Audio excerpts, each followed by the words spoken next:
When's the other reading? Monday.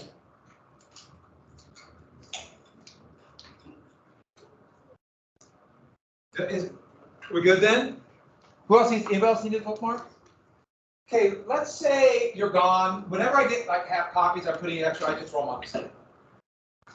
I don't know how organized it would be. I always make a promise each year to keep it organized, and it ends up being a mound of stuff. But that's what it would be. And so there's not that many terms. So so Jonathan Edwards is a great migration. One thing I have to say though, chapter 4, they pack so much into it. It's crazy. I don't know why they do that. And the questions are really basic. The reading quizzes are meant to be easy. I want you to do well on those. I want you to do well on the regular test, but it would be a lot harder, which is what you should expect. So did we get to this, Bacon's Rebellion thinking? What was the law that came out of this that made slavery permanent? And what did it say? Fornication laws, and they said the condition of servitude, slave or free, is decided upon what? Now the mother. So that allowed the owners to keep doing the awful things they were doing. But this combined with those other slave codes, what did that create? What's that? Racism. Yeah, racism came out of this. And this, like your status, your value in society based upon color of skin. Based on color of skin. And I want to be clear again, I'll say this over and over again. That didn't mean there wasn't like prejudice, there wasn't bigotry, there wasn't people basing them or consider themselves better than others for various reasons, but not on color of skin. And then once you have color of skin, people all over the world have different shade of skin because that's the way the world is. And so now you can start making a hierarchy of people. Top, and literally they will do this. Just wait till biological sciences come and they'll start listing all the species or all the races, and there'll be 39 races, and they will literally rank them top to bottom. And this was all just kind of created because there is no real difference between by color of skin and they have color of skin. Okay, so we have this, and I mentioned these few things, right? Didn't I talk about that? So let's get in. A couple things about the other colonies, and we'll move on. We got to do a little bit. I know you did some notes on this. Oh, I got to record it, and so I'll hand it back to Bobby in class. Everyone did really well. I mean, to get this thrown at you, just here's a bunch of stuff you have to know and write down notes. I thought you did really well. Very well. So, New England, and this one, it's going to be more in textbooks. Elementary schools for years, we do little New England things. It's right up here. And this is another one of those maps. Here's Cape Cod, here's Cape Cod, that's north. I just like how they do that. It's still higher. It's not wrong for me, but so let's go. I can leave. So Luke.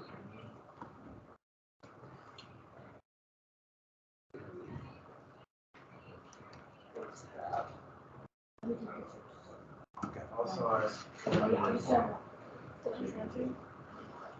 oh yeah, of course. I didn't even think about that. Yeah, JD.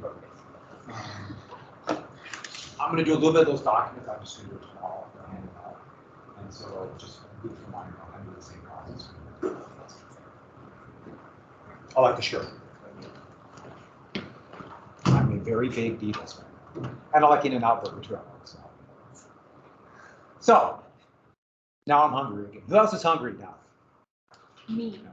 So Plymouth Company. This put down 1620. This would be the first in New England, and this is another one of those joint stock companies. Plymouth Company, Plymouth Colony, and textbooks after the Civil War were written in Massachusetts, so this is what everyone talked about. Not Jamestown, where there were a bunch of revolutionary or separatists who left the country and started the Civil War. That's why they were known as separatists, but they called them pilgrims, so it doesn't make them sound like the South and the rebels who started the war. I really try to say separatists, but I'm just so ingrained. Obviously they were called pilgrims since we learned about them. And so they did not call themselves pilgrims. Nobody called them pilgrims. Remember, they're the ones who believed in predestination, heaven or hell decided creation. So when you're born, it's already been decided. Now, there's a couple things about this. You can imagine how the reaction of the Church of England.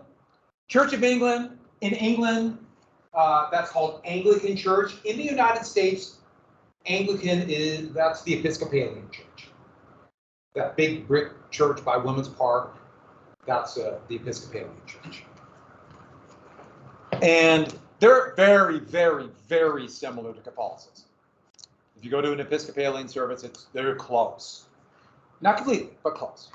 And they're the ones why follow the established church, and that's why the Episcopalians hated them. The Church of England took away the Puritans' land-holding rights, the separatist rights. The Puritans were also believed in predestination. And so this was that dangerous bit of free will, even though that's not what happened. So the separatists, they thought the Church of England was so corrupt, but also they couldn't inherit land. They took away a bunch of their property rights. They fled to Holland. Holland was far too decadent. And so that's when they decided we have to get our own colony. And basically to get rid of them, England gave these people who fled to the Netherlands this charter. We will give you this hunk of land. Basically, no, they did not bother to ask the people who lived there. What ship did they go on? The Mayflower. Yeah, the Mayflower. And if you ever go to Plymouth, they have a replica of it there. It's tiny. It can fit in this room diagonally. It's so small. And those are boats. They don't really have a big keel, so any wave, those things would just be like that. I'm exaggerating a little bit on the size, but pretty close. It's so small. Only half of the people on board the Mayflower were separatists. They needed extra money, so they had people who paid to go. Mostly men who thought they were going to Jamestown. Okay, they're still believing they could get gold, but they also maybe they can get a plantation. So when they arrived here in November of 1860 or 1660, they were furious. It's cold. The weather is horrible. It always surprised him. Lower latitude, but still colder than Britain. Just always surprising. Gosh. And so these non-separatists, all these guys were furious. They lied to us. We're not going to go to this godforsaken place. So they pondered the idea of getting rid of the separatists and taking the Mayflower and going to Jamestown. Now, when I mean getting rid of them, they were going to cut their throats and take the boat. And that's in the separatist camp. They didn't want their throats cut. And they really did not want to go down here. So they signed a contract to agree that we will not treat you differently even though you're not a separatist, called the Mayflower Compact. That was in your packet of notes, and people talk about the establishment of a church and a few things. The book's kind of vague on it.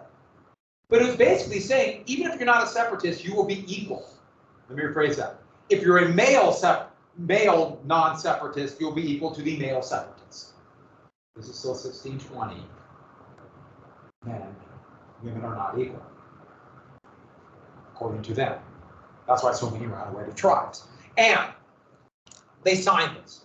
Basically, the separatists agreed to this, and that's it right there. And they agreed to this, basically saying, see, you will be treated equally. You have the same rights, even though you're not a separatist and a company owner. We'll all share the food and the hardships together. Don't cut our throats. That's how the Mayflower Compact. Now, it's important for two reasons. First off, the Mayflower Compact was the first homegrown or colonial grown of the English colonies' documents for self-government. That's a homegrown document. It was done here, okay, on a boat off the shore, but it wasn't done in London. The House of Burgesses, which actually was a year earlier, was actually done by the London Company back in London, saying we need something to kind of control this place. We're so far away. Mayflower Compact, right here. It's a big deal, even though it really was only in effect for about 5 years. The other reason why everybody's going to know about this, why I had to tell you, it's fodder for a test down the road, including the AP exam. Textbooks were written in Massachusetts, so they wanted to brag and say they had the first self-government. And this is the beginning. It's about 30 years, 35 years old after the Civil War. This idea of the United States being a democracy. That comes about 1830s, 1820s. The U.S. was a democracy. So we'd say we did it first, not Jamestown, those bunch of Confederates.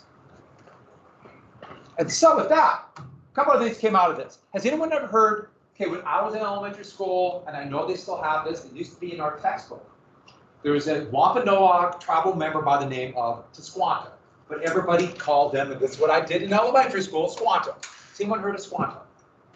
A few people here and there. 20 years ago, everybody in my class knew. I think it's one of those things where that was like ingrained in every elementary school. First or second grade, they had a Thanksgiving play, and somebody had to do Squanto, which was Tisquanto. Did anyone have a Thanksgiving play? Yeah. Only a few people have. It used to be like everybody, even 10 years ago. That's probably a good thing. Well, I have mentioned it to Squanto because he was a classic example of what happened to the Americans when the Europeans arrived. It's a microcosm of it. Now, I was taught as a little kid, Squanto was there, and he joined the Pilgrims because he wanted to help them and taught them how to farm and to fish. Here he is, and he's using dead fish to fertilize seeds. And that's stuck in my head. So we did a Thanksgiving play, and I was one of the people, and I dropped a fake dead fish onto the ground of the stage at Lincoln School, and that was my acting. My whole entire acting career. You ready for it? You want to watch it? I still remember my roles. Yeah, I'm a natural born thespian. I love these sincere applause you all do. And I also noticed you didn't applaud. I also noticed the first one to quit applaud. Stop. Okay, moving on. So he actually was here, and in about 1604, British fishermen, they were fishing this. It's called the Dogger, or the Dogger Banks. It's really good fishing area. It used to be the greatest fishing area in the world. Just off.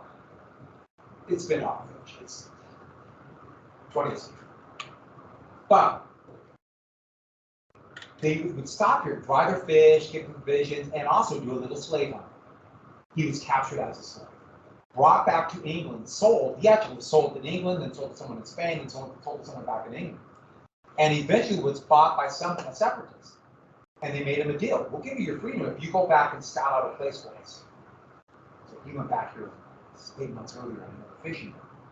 And his plan was to go home. He was finally free. So slavery, that's kind of the whole thing. When he got back to his village, what did he find? Everybody was dead. They all died of disease.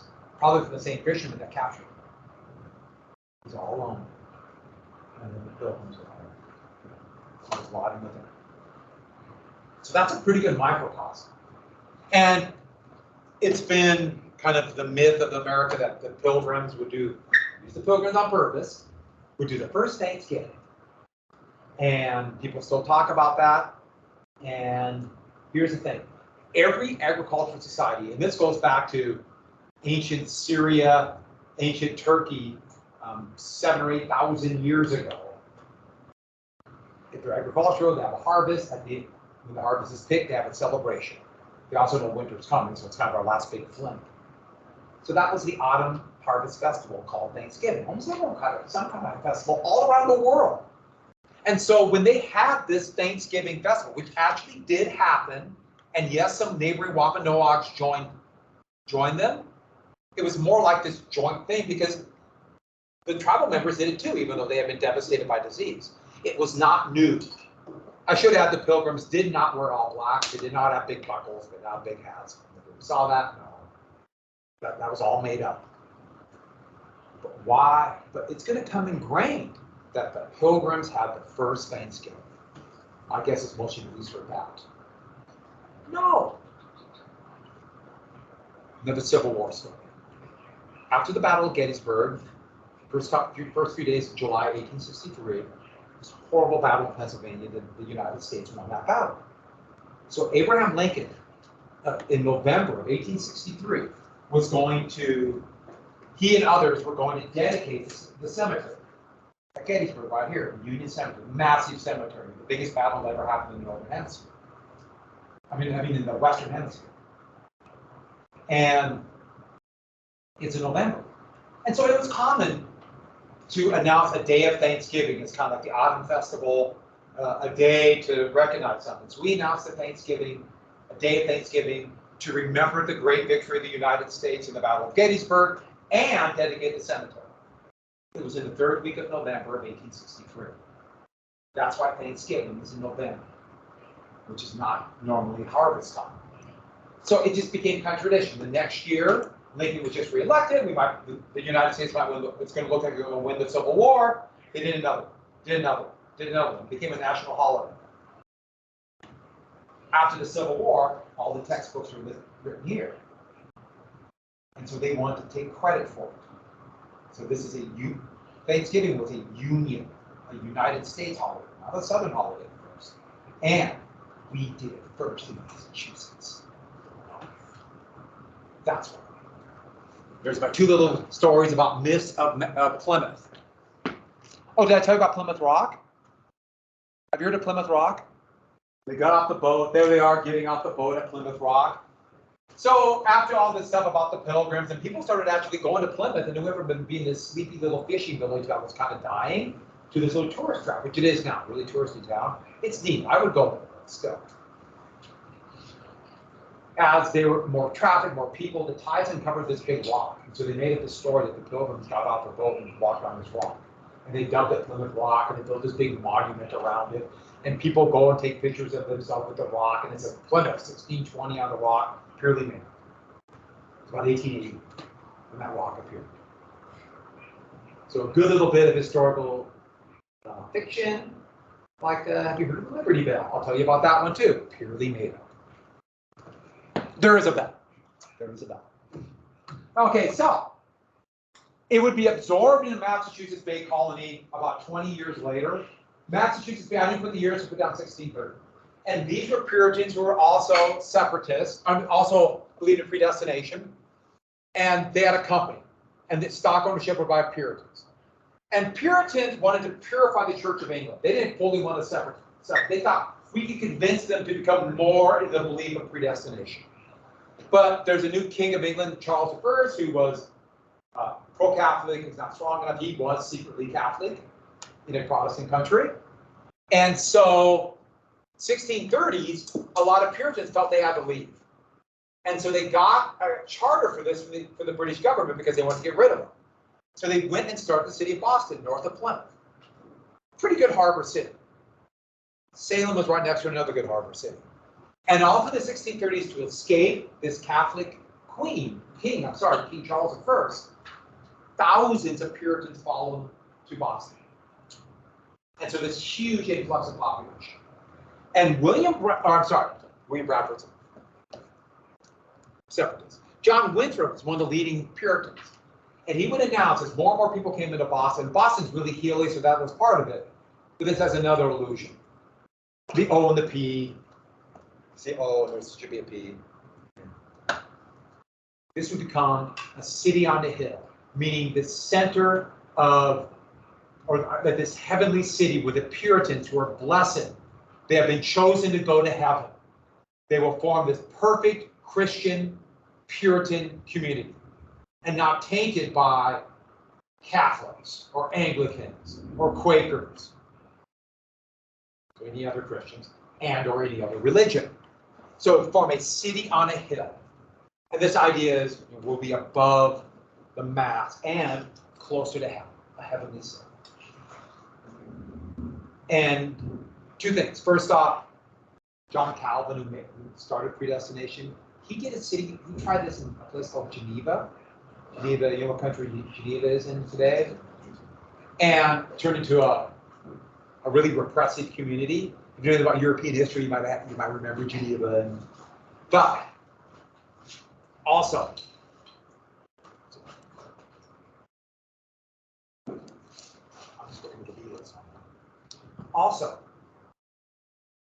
predestination implies free will. You know, if it's been decided at creation, what hold does the church have over you? Technically. But according to the Puritans, we've all been chosen. We are the blessed ones. We are the ones going to heaven. So we must all act a certain way to show we're going to heaven. And they laid it out. All these things you can and can't do. And if you go against this, this will become one of the symbols of the Puritan New England. I have one right here. You be pilloried. And usually just stuck in that for a while. They might throw some fun things at you like manure or eggs or things like that at you. But for things like any violation as they see it, to not show that you're the chosen one. And so one of a big example, the biggest one, was public drunkenness. That was seen as a sign that you are dipping into the area where they're the unblessed. And so you'll be punished. Now, do you see how kind of ridiculous is this? If you believe it's been decided at creation, why are you doing this? It doesn't matter. So it just goes to show you how they would use this to start controlling people. Public drunkenness, that was a big. In fact, there was a whole holiday that was basically a 12-day drunk. Just a drunken mess. And both the separatists and the Puritans banned it. Anyone know this holiday? Huh? Yes, but they're not German. It's called Christmas. Christmas wasn't an important religious holiday at all. What's the important religious holiday for Christians? Easter's the holiday, not Christmas. So it's just a big drunk, so they banned Christmas. That was an example. If you did a Christmas celebration, you'd be in the stocks. This is one of the things I do remember as a little kid. They banned Christmas. We didn't understand the details. I just remember a little kid. What? Christmas? All right. So we'll come back to Christmas. Christmas as we know it today would be created in the Industrial Revolution. 19th century. That's coming. All right. Roger Williams really despised this controlling everybody, which is totally against his religion. And he'd be kicked out. But in the process, the Puritans saw this as a great way to get rid of our excess people. They created Rhode Island. So he was kicked out of Massachusetts because he believed the government should not tell people how to act. He believed in a strong separation of church and state. The government should be separate from religion because religion, it should be your own belief because it's predetermined. And there's Roger Williams right here, Rhode Island. I like Rhode Island. And Connecticut and New Hampshire are very similar. A way to kind of get rid of the malcontents. These two would be created. And that would be New England. Plymouth would be absorbed in Massachusetts, Rhode Island, Connecticut, New Hampshire. Maine was actually part of a colony and then would become part of a state until 1821. Massachusetts. That was part of Massachusetts. And Vermont was a gray area. After the Revolutionary War, they wanted to become independent. The Green Mountain. They have a flag, Green Mountain flag. It's kind of a cool flag. But that's New England. In between New England and the Chesapeake colonies, we almost forgot something. So eventually, the company will give way to a royal colony, which they call the Massachusetts Bay Commonwealth. Commonwealth are for the common good. And this one, part of the reason why is by the 1600s, 1660s, after this horrific English Civil War that was so much religious based, king was executed by the new government. They had a republic for a while. The king came back. More and more people who were not Puritans came over. They came over to take advantage of the timber trade or the mercantile process, try to get a farm, get away from Britain. So the Puritans started losing control. But one thing never changed, a legacy of the Puritans. In New England, remember I mentioned textbooks? Education was incredibly important there. If you're going to be one of the blessed, you have to know how to read. They would sit there and say, okay, we need to know how we're blessed, how to act, how to show that I've been chosen to go to heaven. And so they would read in their services the Bible for 10, 12 hours. Just read. That's what you did on Sunday. You read the Bible. So you had to do it. It wasn't going to be told to you. In Catholic, Anglican, to a lesser degree Lutheran, it was done, it was told to you by the priest. Here, no. there will be a sermon, but then you have to read it. And so if you're going to read this to know for yourself, that means everybody has to read. So almost all men could read by the Revolutionary War in New England, and a majority of women, which is pretty amazing. You know, in the South, only about 15% of women could read. Of free women. And so really set this idea of education. You can imagine what's happening. Reading, that bleeds into science, math, trades. Puritans were not allowed to have, or did not have full landholding rights, so they might have to get involved in other things. So Boston is going to be very mercantile, which means trade. Business, merchants. Oh, one more thing too. There's going to be a lot of businesses. There's going to be a lot of receipts. If you know anything about business, there's a lot of contracts, which means in Boston, what else is there going to be? A lot of contracts. What do you need? Huh? Say it again. There will be a lot of them, but no bank yet. Not yet. We're still about 70, 80 years away, huh? Say what? Not a little bit. Lawyers. Anyway, contracts need lawyers, right? Some of the leading revolutionaries will be in Boston and they'll be lawyers. Lawyers are, by definition, you know anything about law, you're a man of letters. You write a lot. When you worked in a law office or not been a lawyer, it's mounds of paper. And so, one more thing too. The government there, it piggybacked right onto these Puritan, basically Bible studies. Churches were not these ornate, glorious symbols of what, like the Catholic Church showing this huge cathedral to show, look how great we are. Literally, that's what it was. Here, much more stark. Here's the model of a meeting hall, and on the same model that we all come in to meet to read the Bible together, we'll have town meetings to make decisions for the government. And so, by definition, New England was more democratic, small d. People felt they had a bigger voice in government than any other colony. And that's going to be a long legacy of Massachusetts. So here's North Hall, which we'll come back to. That's in Boston. Have you ever heard of the Boston Tea Party? We will come back to it. Yeah. Is that supposed to be 70s? Oh, that's supposed to be 60s. 60s. Okay, that means You know, I noticed people looking at me funny about that. like we jumped in. Yeah, okay, we're just gonna let's just skip the Revolutionary War and the Constitution. We'll just get right to Vietnam. You're ready for that. Thank you for saying that. I'm gonna leave it. All right. And then that a couple last bit of colonies. So in between New England and Chesapeake, we have the Middle Atlantic because it's in the middle. And these were owned by an individual. New York was originally New Netherlands, Dutch. New York was New Amsterdam. But the British had just fought a war with the Dutch. In fact, they fought 3 wars with the Dutch in the 1600s and took it.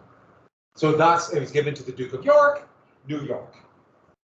Pennsylvania was basically given to a relatively wealthy, soon to be called a Whig named William Penn. They just gave him this claim. And that was a place where he decided all Christians. I know it's still missing a lot of other people, but it's one of these weird little, there'll be a lot of this in history, baby steps towards rights.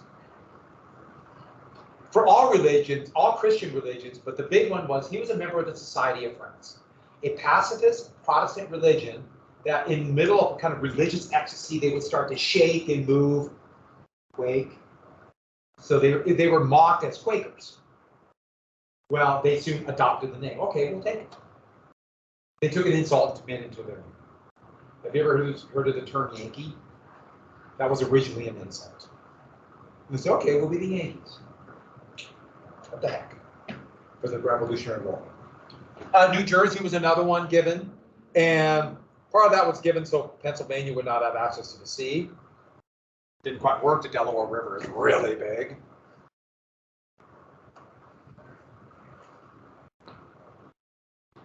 I just talked to my nephew in Pennsylvania. He was in Ohio and I was in Pennsylvania. Good story, huh? You haven't seen a mugging yet. Delaware, I put a question mark here because everyone puts them in Mid-Atlantic, but they're also a southern colony. They had slaves, but it also had that kind of a northern feel. It's that weird border state. There were still 200 slaves in Delaware when the Civil War began. They remained loyal to the Union. So they didn't get rid of slavery in Delaware to the 13th Amendment after the Civil War. So they're pretty cosmopolitan. Government was, the government was stronger, they were more acceptable in Mid-Atlantic states, more cooperative there than the South, where it's kind of every man for themselves, literally. Education was still valued there. That was kind of a legacy of the Dutch. But there's also a bunch of Swedish immigrants here. They tried to create New Sweden. And a ton of immigrants from what is now Germany. A ton of them in here. And then the last one of the slave areas, it's the Southern Slave Empire, North Carolina down. And their legacy comes from British colonists of the Caribbean, who family members moved north, and they took that system of the slave empire of, let's say, Jamaica or the Bahamas, and they took that up to South Carolina first. And so it was never modeled, like in Virginia, they still have this vision of where the English country gentleman. Here, it's a slave kingdom. Really strict slave codes. Militia is going to be exaggerated because of the fear of slave rebellion. And really strict class. Those on top and all the way down to the bottom would be the slaves. And South Carolina was first, really swampy. So, and what's that disease that Africans were a little more resistant? Malaria ravaged Europeans in South Carolina, North Carolina. So they just lived on the coast, and the plantations would be in the interior. North Carolina was even more rugged, so not quite as extreme, just because not as many came. And Georgia just swamped. And so South Carolina, throughout the history of the United States, is always going to have the greatest percentage of the population. South Carolina, up to the Civil War. Does anybody want to guess what state is going to secede first? In fact, you can look at the percentage of slaves, and that is the ranking, that's the order of secession. So, 1861, the state with the second most slaves was Mississippi, the second place. Georgia just swamps and alligators, but this is the last of the 13 colonies, and it was a place for people languishing in debtor's prison. So if you owed a private, a merchant, an individual debt, couldn't pay back, the government would arrest you. Gee, I wonder whose side the government's on. And take everything you own, give it to your creditor, and then stick you in prison. Why? To scare everybody else. And as a way to help these debtors along, they open up Georgia. Almost about 50 years later, they do the same thing in Australia for debtors. Have you ever heard Australia was a place for debtors, or for prisoners? It's debtors. And so with that, so this is going to create a commercial empire. And let's jump to imperialism. We're just jumping right to imperialism. Imperialism, that is empire. But why are these countries getting empire? It comes from Rome, comes from ancient Rome. The Roman Empire, imperator was the name given to the first emperor, imperator, imperial empire. And imperialism is getting an empire for profit. Now, profit's not just money, it's also prestige. You, the British, could say the sun never set on the British Empire by 1900. Look how big our empire is. Even though they weren't making much money off. They're trying to suck all the wealth out of it. But the British Empire, by the 17th century, broke. England was broke, then when they became Britain, they were fighting wars, an unbelievably bloody civil war that turned into a massive religious fight. And then coming out of it, they were broke, and then they fought the Spanish and the Dutch and the French. And then they fought the French. Did I mention the French? They fought the French. And the French still haven't forgiven the British for liberating them in World War II. But we're coming up to a key term, and this is what we got to write down. On the board. This is exciting. We're coming up to something called mercantilism. Mercantilism. It's right here. So I'm going to do this on the board tomorrow.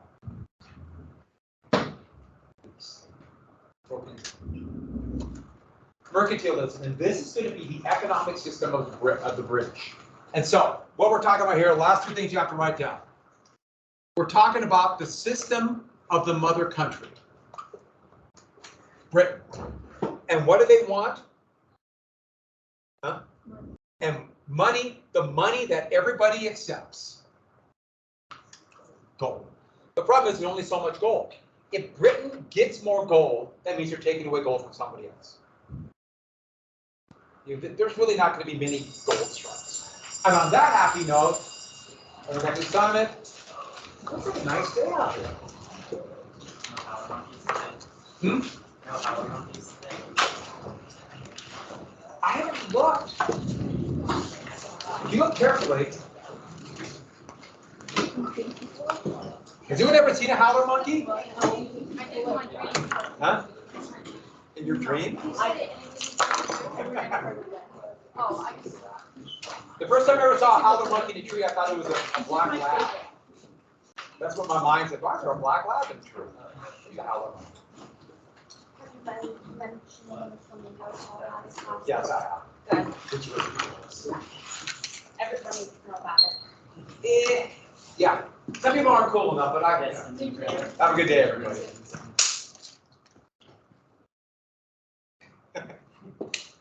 I finished the questions for the chapter, like this week. Oh, good. 1, Okay. 2, and 7. I know it's like a little late. I was really confused on like where I was supposed to find the questions. I'm going to give you a break because you want to learn. Okay. So give it to me, I'll give it. Oh, you want like the. Yeah, I graded it. Oh. I collected it. I just didn't. What are my names on It's yours. Oh. Did you have the other one too? the other one? Like, Oh, yeah, you didn't have. Yeah, you weren't alone in getting confused on the question. okay. Some people yeah. did. I was like, where the heck am I supposed to find these questions? And it's in the other textbook, and I'm like, okay. Yeah, it was in that people systems. And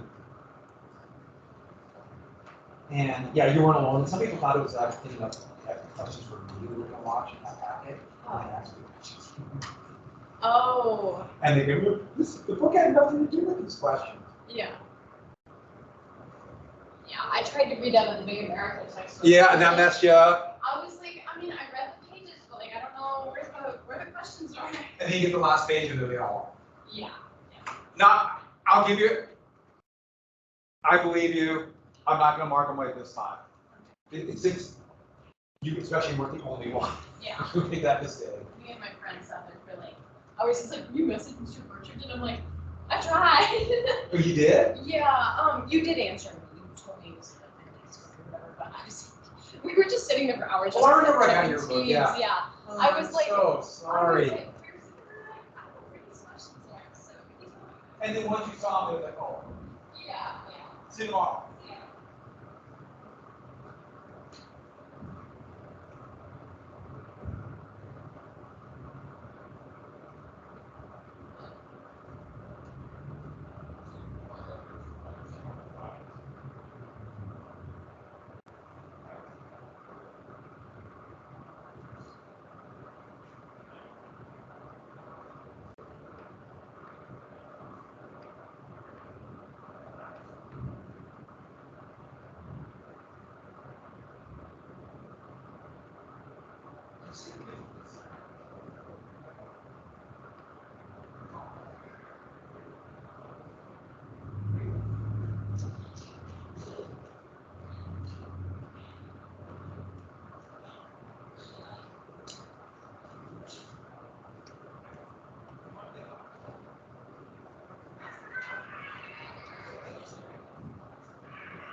Your Honor, what did the client say?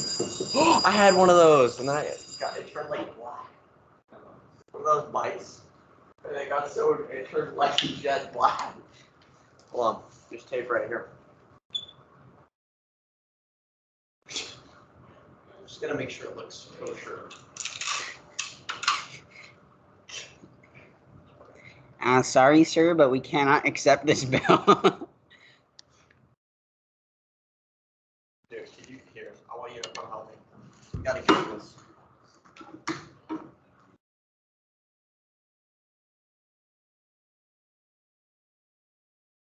Yeah.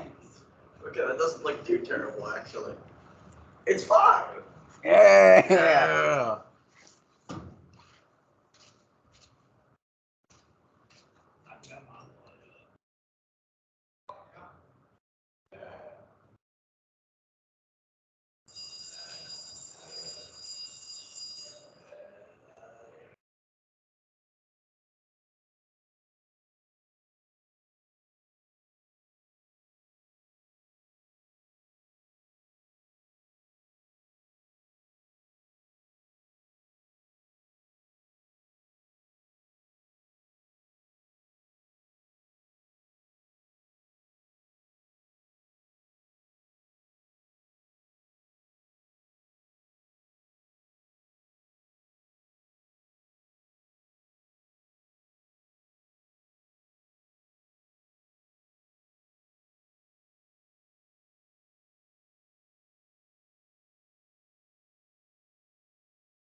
Okay.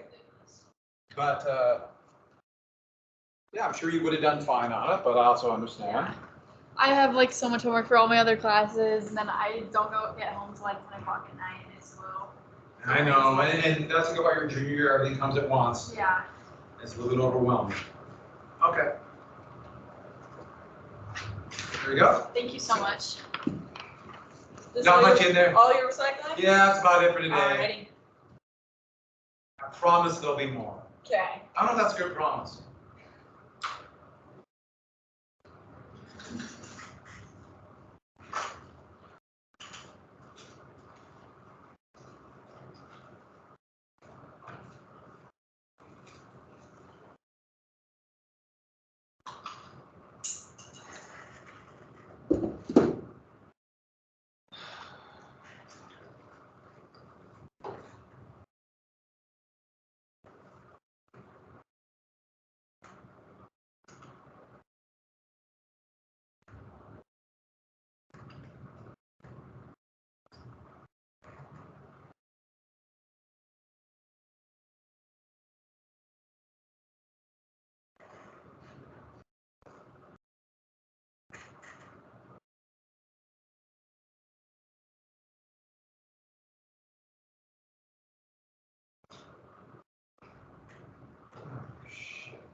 I